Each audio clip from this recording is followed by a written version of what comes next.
Olá pessoal, tudo bom? Vamos para mais uma aula de Física C aí. Só antes de mais nada, alguns recadinhos iniciais aí.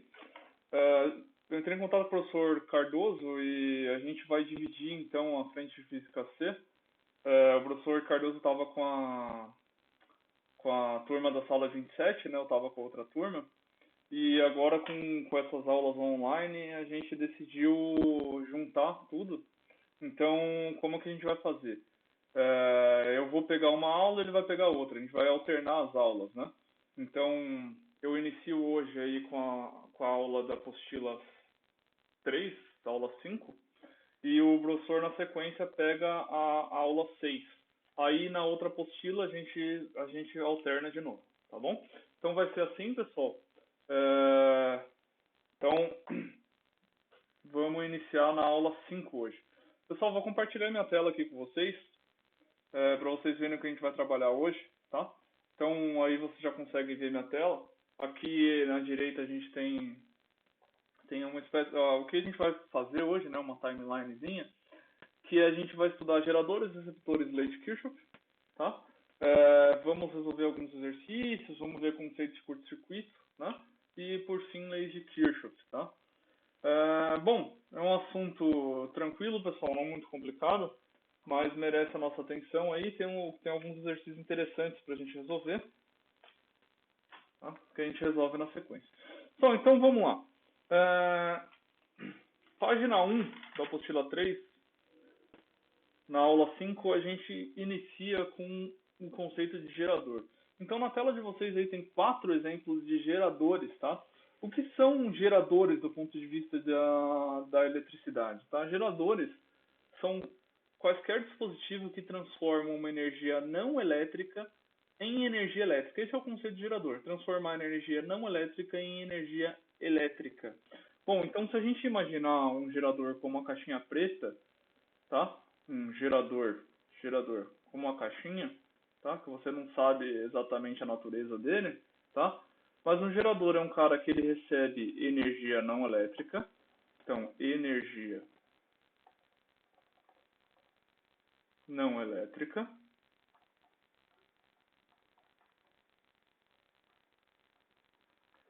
e ele transforma em energia elétrica.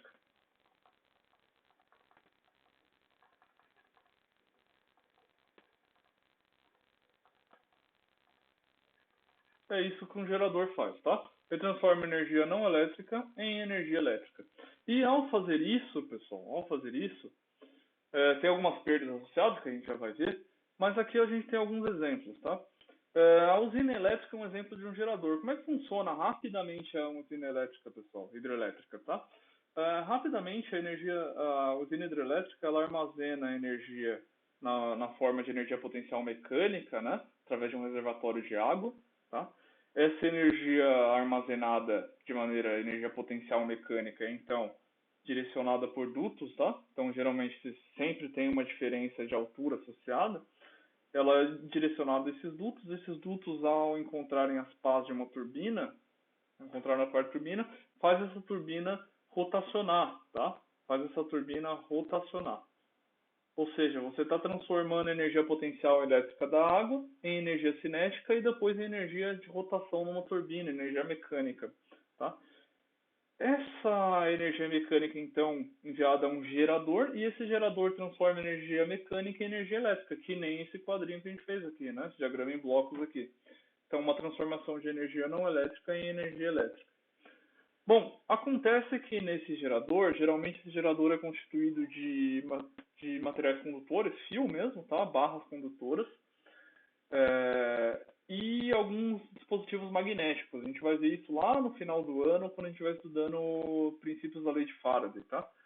Então, ao transformar isso daqui, essas barras são conduzidas por elétrons, por energia, por corrente elétrica, e a gente estudou nas aulas passadas que todo material, quando percorrido por corrente elétrica, libera calor. Então, parte dessa energia que ele recebe, energia não elétrica, parte dessa energia é transformada em calor, em dissipação térmica. Então, a gente, nesse quadro aqui, parte da energia dissipada,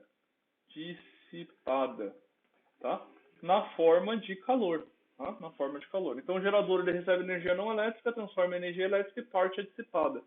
Da mesma maneira, um gerador eólico, que é esse catavento aqui, ó, esse desenho aqui, ele recebe energia não elétrica, que é uma energia mecânica da ação dos ventos, tá?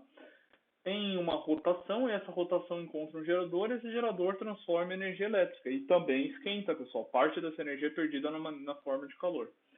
Aqui outro exemplo, um pouco diferente, que são baterias e pilhas são dispositivos que transformam energia química ou eletroquímica em energia elétrica, tá?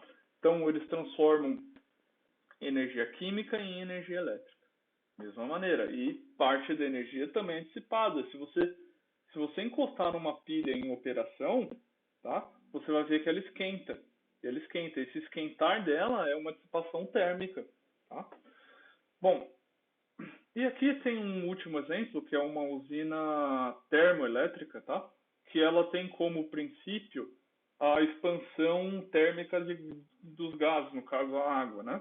Vapor d'água. Então ela aquece a água, essa água vira vapor, e ao se expandir, o vapor d'água expande, ele encontra uma turbina, faz essa turbina rotacionar, e encontra um gerador. Esse gerador então transforma energia mecânica em energia elétrica, beleza? E esse gerador aqui, ele também dissipa calor, ele esquenta um pouco, né? Ele esquenta um pouco também, beleza?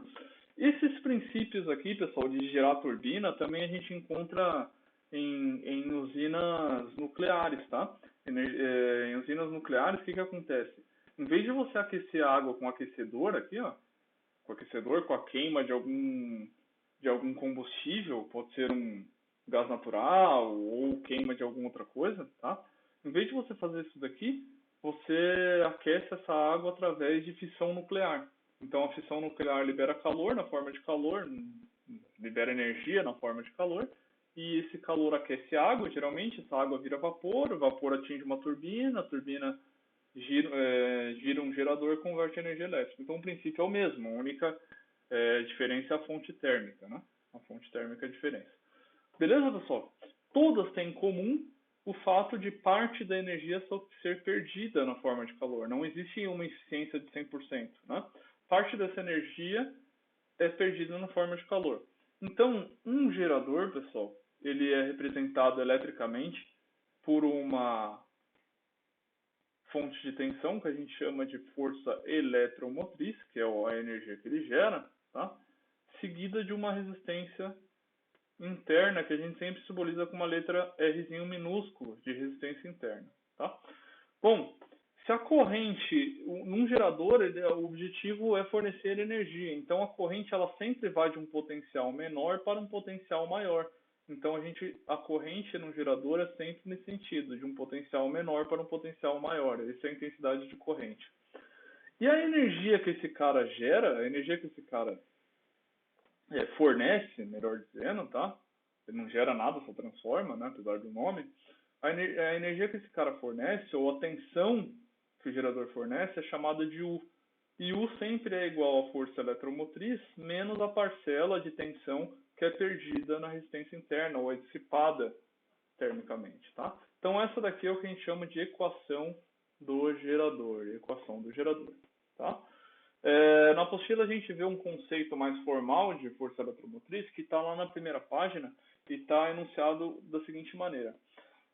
A tensão obtida por um gerador durante a transformação de energia é chamada força eletromotriz. Então, esse E é a tensão obtida por um gerador durante a transformação de energia, né?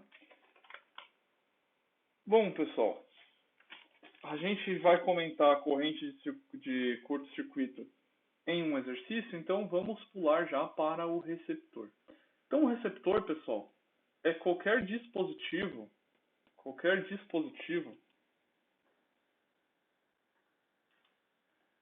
eu já tinha rabiscado aqui, pessoal, qualquer dispositivo que faz o processo contrário do gerador, tá? O gerador ele recebe energia não elétrica e converte em elétrica. O receptor ele faz o contrário, ele recebe energia elétrica e converte em energia não elétrica. Exemplos, qualquer eletrodoméstico da sua casa. Então aí na figura você tem alguns exemplos de eletrodomésticos.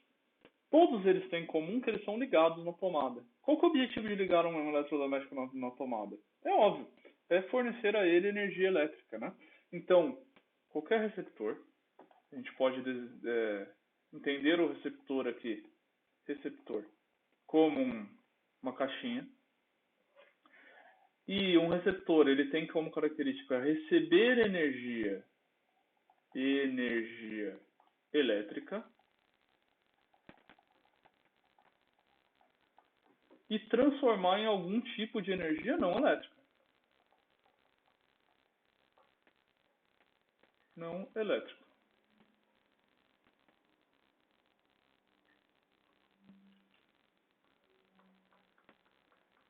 Não elétrica, tá? Que tipo, como assim energia não elétrica? Bom, por exemplo aqui, ó, eu tinha rabiscado aqui já. O ventilador. Quando você liga o ventilador na tomada, ele recebe energia elétrica e converte em movimento das pás, né? Converte em movimento das pás, ou seja, isso daqui é energia mecânica. Mecânica.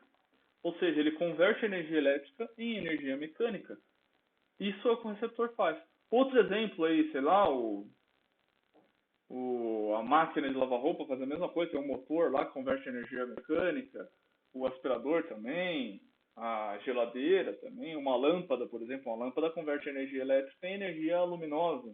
Tá? Então são exemplos de receptores. Acontece que todos esses dispositivos, pessoal, se você reparar, todos eles esquentam. Todos eles esquentam. Isso graças à dissipação térmica por efeito Joule, tá? E todos eles possuem dispositivos resistivos internos que, quando são percorridos por corrente elétrica, eles dissipam calor, tá? Então, parte da energia que ele recebe é perdida por dissipação térmica. Dissipação térmica. Beleza? Então, assim, a energia que um receptor recebe, a tensão, melhor dizendo, a tensão que o receptor recebe, vai ser sempre igual a uma força contra-eletromotriz, que é uma tensão útil, que realiza trabalho, mais o que ele perde na forma de calor, que é uma tensão devido à resistência interna, tá? Essa é a equação do gerador. Repare que a única do receptor. Repare que a única diferença para o gerador é esse sinal de mais, né? O receptor é menos. É a única diferença da equação do gerador para o receptor. E esse cara, esse E, a gente chama de força contra-eletromotriz no receptor e força eletromotriz no gerador, tá? Bom, da mesma maneira a gente tem uma representação por circuito desse cara, e a representação por circuito do receptor é uma resistência interna seguido de uma fonte de tensão. Seguido de uma fonte de tensão. Porém, a corrente elétrica, pessoal, ela vai de um potencial maior para um potencial menor, tá? No receptor, a corrente elétrica ela vai de um potencial maior para um potencial menor. Então, essa é a representação elétrica de um receptor. Tranquilinho, pessoal? Vamos entender melhor esses conceitos resolvendo exercício? Então, eu separei aqui para vocês um primeiro exercício, que é o exercício 5.06. O exercício 5.06 ele se encontra lá na página 5, pessoal, o exercício da UFAL. Então, vamos ler junto lá o exercício 5.06 da UFAL. Diz o seguinte. Considere os gráficos abaixo. Então, são 3 gráficos. Repare que cada um desses 3 gráficos, eles representam a curva característica de 3 elementos, tá? O que é uma curva característica? É um gráfico de tensão por corrente, tá? Então, no eixo Y você tem tensão e no eixo X você tem corrente, tá? E pede para você identificar qual que é o gerador, qual que é o receptor e qual que é o resistor. Bom, rapidamente, pessoal, vamos relembrar algumas coisas aqui, tá? Então, o gerador,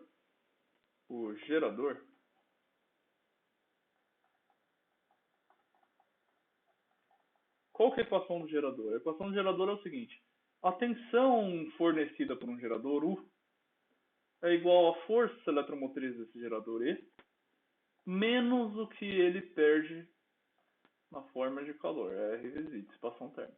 Essa é a equação do gerador. Qual que é a equação do receptor? A equação do receptor, pessoal, é bem semelhante à do gerador, né? Então, a equação do resistor é o seguinte. A tensão que o resistor recebe, U, é igual à força contra a eletromotriz, mais o que ele vai gastar ali com calor. Beleza? Então, ele recebe uma parte de energia, parte é convertida em trabalho, em energia útil, e parte é perdida em calor. Então, é uma soma, né? E você ainda tem o terceiro elemento, que é o resistor, o mais simples dele. O resistor, pessoal, é regido por uma equação que a gente está mais do que acostumado a utilizar, que é a equação da primeira lei de Ohm, né? URI. U é igual a R vezes I. Essa é a equação do resistor. Pessoal, repare, vamos começar pela mais simples de todas.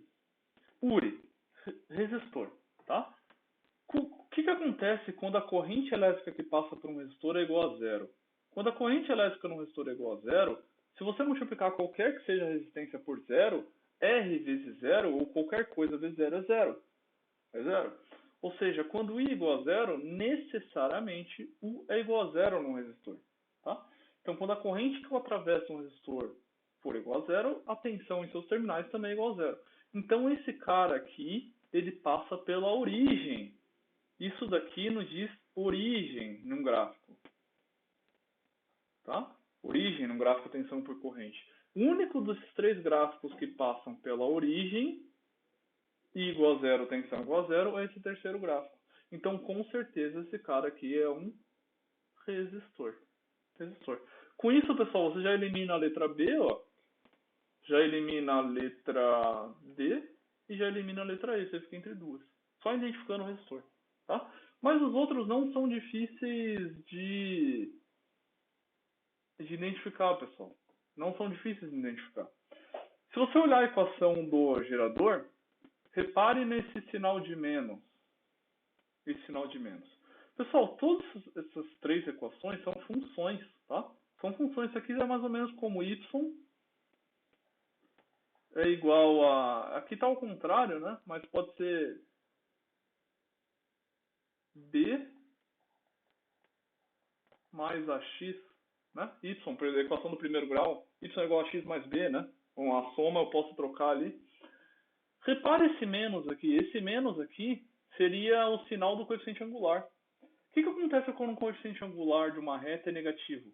A reta é decrescente, tá? Então, esse cara aqui nos dá uma reta decrescente. Uma reta decrescente, tá? Uma reta decrescente porque ele tem um sinal de menos aqui na resistência. E a única reta decrescente é essa daqui, ó. Repara essa reta decrescente.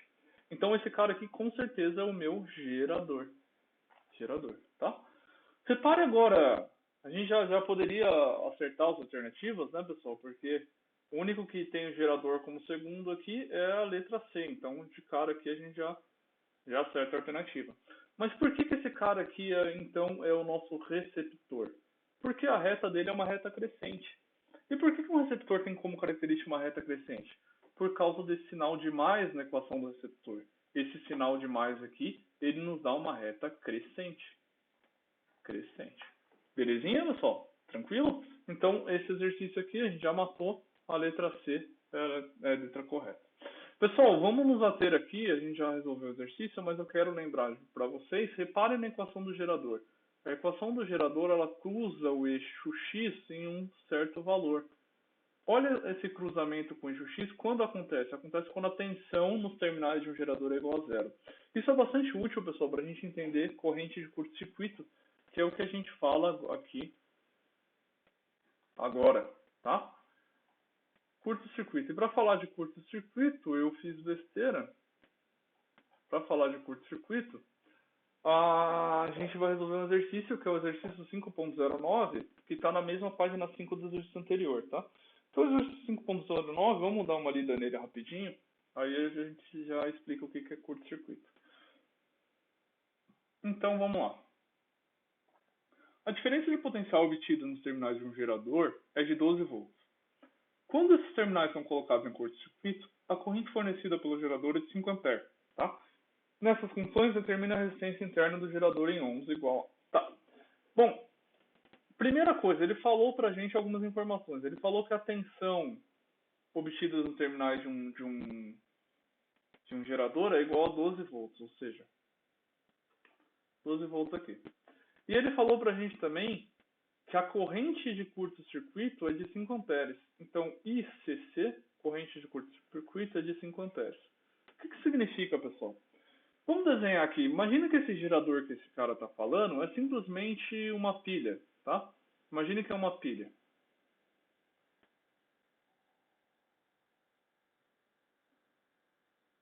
Como que você curto-circuita uma pilha? Você pega nos terminais dessa pilha e liga um fio condutor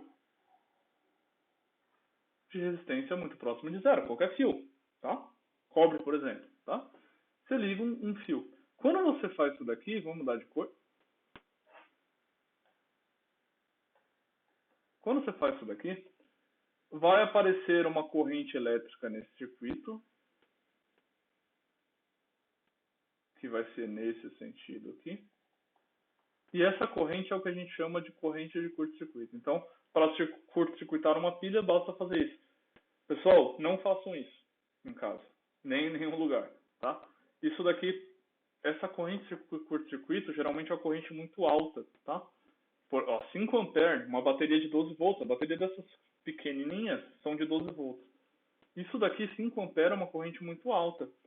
5 amperes passando por uma pilha esquenta ela muito e ela pode explodir, tá? Então você explode uma pilha fazendo isso, não é legal, tá? Mas para nosso exemplo, aqui é para a gente entender. Bom, isso daqui a gente pode representar essa pilha aqui pelo símbolo de um gerador, né? O símbolo de gerador é uma resistência interna, seguido de uma fonte de tensão, que é uma força eletromotriz, e uma resistência interna. Esse é o símbolo de um gerador. A corrente elétrica ela tem que ir de um potencial menor para um potencial maior, por isso esse sentido que eu representei aí. Tá?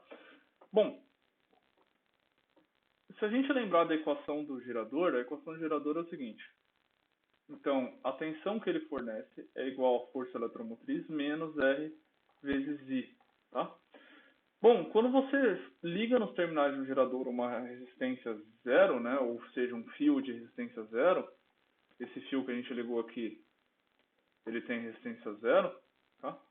A tensão sobre um fio de resistência zero é igual a zero, tá? Ou seja, essa tensão aqui é de 0 volts, a tensão que o gerador vai fornecer aqui, tá? 0 volts. Ou seja, você pode zerar isso aqui. Zero, então fica igual a E menos R vezes I. Isso daqui é o que a gente chama de corrente de curto-circuito. Se a gente isolar a corrente de curto-circuito, então, a gente obtém a seguinte equação. I sobre R. Essa é a nossa corrente de curto-circuito. E sobre R. Tá? Bom.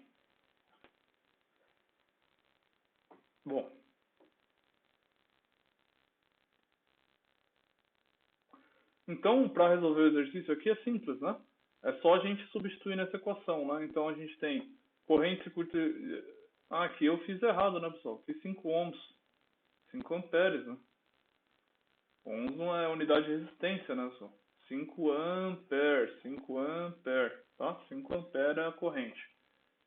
Bom, então 5 amperes vai ser igual à força eletromotriz, que o exercício falou que é 12, dividido por R, tá? Então fazendo essa continha aqui, R é igual a 12 dividido por 5.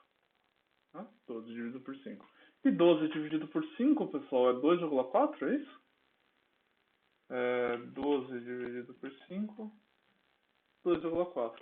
Ou seja, a nossa resistência interna é de 2,4 ohms. Agora sim é ohms, né? 2,4 ohms. E a alternativa que tem esse valor aí é a letra A. Beleza, pessoal? Só mais um detalhe aqui. Se a gente imaginar um gráfico de tensão por corrente, né? U vezes I, e a equação do gerador é sempre uma reta decrescente, e ela corta os dois eixos, né, dessa maneira aqui no primeiro quadrante.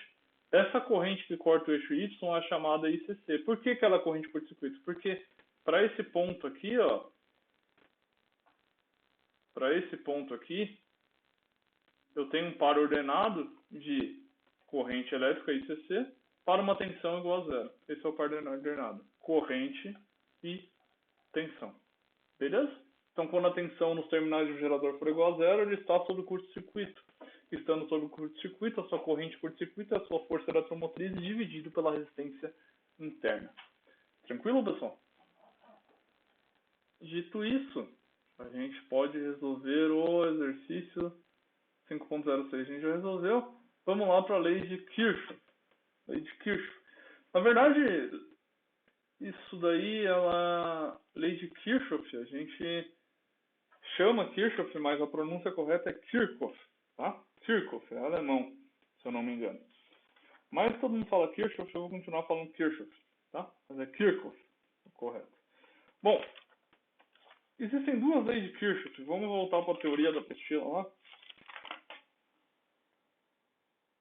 Duas leis de Kirchhoff. A primeira e a segunda, tá? A primeira lei de Kirchhoff é a chamada lei dos nós. Então, lei dos nós. O que são as leis dos nós? Lei dos nós. Pessoal, aqui na tela de vocês estão vendo a representação de um nó. O que é um nó? Nó é um ponto de encontro de alguns fios condutores, tá? Então, isso é um nó, beleza? Isso aqui é um nó. Você tem uma bifurcação, ou uma divisão em 3 fios, 4 fios, você tem um nó, tá? E nesse nó, pessoal, é até óbvio da primeira lei de Kirchhoff. Vamos ler, que é a lei dos nós.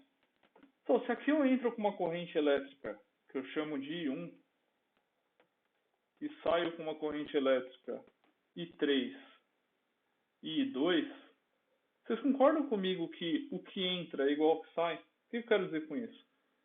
I1, ele vai ser igual a I2 mais I3? Pessoal, isso aqui não há mágica, tá? A corrente que sai é igual a corrente que entra, é que nem um cano. Pensa que em vez de elétron, pensa em água. A água que entra num T, por exemplo, vai ser igual à água que sai. Então, tudo que chega é igual ao que entra. Então, I está chegando é igual ao que sai, é igual a I2 mais I3. Então, na apostila de vocês tem uma equação que diz o seguinte, que o somatório dos que chegam, das correntes que chegam, é igual ao somatório das correntes que saem. Ou partem. Vou escrever igual da apostila. Partem. Repare nesse primeiro exemplo. Quem está chegando? A única que está chegando é I. Então, o somatório das correntes que chegam vai ser só I, porque não tem mais nenhuma chegando. Então, I1. Tá? Então, o I1 está chegando. Quem está partindo do nó? I2 para baixo aqui e I3 para o lado, para a direita. Tá? Ou seja, qual que é o somatório das correntes que partem? I2 mais 3. Ou seja, I1 está chegando é igual ao somatório das correntes que partem. Tranquilo, pessoal. Isso é consequência direta do princípio de conservação de carga, tá? Então, a carga que chega é igual à carga que sai. Beleza? Isso é a primeira lei de Kirchhoff. Bom, tranquilo. A segunda lei de Kirchhoff diz o seguinte, pessoal, que é a chamada lei das malhas, tá? Lei das malhas. O que é uma malha? Uma malha é um circuito fechado, digamos assim, tá? Então, aqui eu tenho uma malha, porque eu tenho um circuito fechado. Estão vendo esse circuito fechado aqui? Aqui eu tenho uma malha. Bom, para fazer que nem a apostila, vamos lá. Esse primeiro aqui eu vou chamar de Rzinho. Já tá ali. Rzinho I1, E1, R2, que é uma Rzinho, porque provavelmente isso daí está dentro de um gerador ou de um receptor, né? Na apostila tem a seguinte orientação de corrente. Essa orientação de corrente, tá? O que significa isso? Significa que a corrente está indo nesse 1, ela está indo de um potencial menor para um potencial maior, ou seja, esse cara aqui representa um gerador. E1, R1 são os parâmetros internos de um gerador. E a corrente, ela vem para cá, com certeza aqui ela tem esse sentido. Ou seja, ela está indo de um potencial maior para um potencial menor, está perdendo o potencial. Então esse cara aqui é um receptor, tá? Esse cara aqui é um receptor. Todo esse cara aqui, né? E esse cara aqui é um gerador. porque a corrente elétrica no gerador está indo de um potencial menor para um potencial maior. Beleza? A lei de Kirchhoff, a segunda lei de Kirchhoff, ou lei das malhas, ela diz pra gente que o somatório de E, ou seja, das tensões, é igual ao somatório de R's vezes I. Beleza? É isso que a lei de Kirchhoff dá pra gente. Bom, a gente vai resolver o exercício para ficar mais claro isso daqui, que é melhor, né? Mas uma coisa importante a se falar são o critério de colocação de sinais, né? Então, sempre nas fontes de tensões, sejam elas forças eletromotrizes ou contra-eletromotrizes, a barrinha maior é sempre um positivo e a barrinha menor sempre um negativo. E quando a corrente atravessa um resistor, pessoal, quando a corrente atravessa um resistor, ela causa queda de potencial. Então, sempre quando a corrente entra no resistor, por exemplo, essa corrente está entrando em R1, aqui vai ser mais, aqui vai ser menos. Essa corrente que entrar em R1 vai ser mais, menos. A corrente está entrando da esquerda para a direita, então mais, menos. A corrente está aqui, ela vai subir, né? Vai de baixo para cima. Então aqui é mais, menos. Esse é o critério de colocação de sinais. Tranquilo, pessoal? Mas na resolução do exercício ali vai ficar mais claro isso. Então vamos resolver o exercício. Vamos resolver o exercício.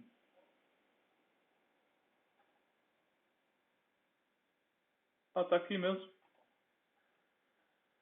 5.17 é o único exercício de lei de Kirchhoff. Tem mais exercício na próxima aula que o professor Cardoso vai resolver com vocês, tá? Provavelmente.